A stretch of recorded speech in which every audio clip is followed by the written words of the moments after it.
Of the many dreadful consequences of Friday's attacks in Paris, one key detail may have the widest significance: a Syrian passport discovered near the body of one attacker, its holder having entered Europe via a Greek island as a refugee.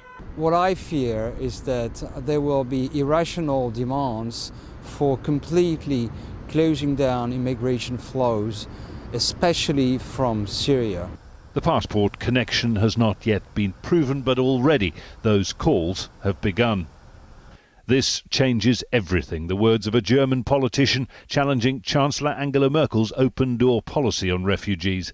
Poland has refused to take part in the EU's planned refugee quota system. And here in France, incendiary language from the far-right National Front leader Marine Le Pen, calling for Islamic fundamentalism to be destroyed and illegal foreigners deported. I think it's going to be harder to be an immigrant and to be a foreigner in Europe. SHAHSHAHANI is an asylum lawyer based in Paris.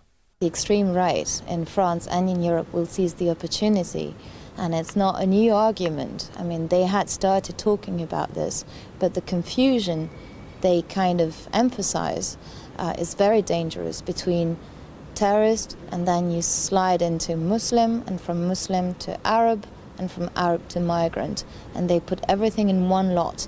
Those who defend Europe's migration policies, the French government among them, have argued over the past few days that it's wrong to connect what happened here in Paris with the refugee crisis, that the hundreds of thousands of people making their way to Europe are fleeing the very people who carried out Friday's attacks. But those voices are in danger of being drowned out by the rising clamour of the populist right.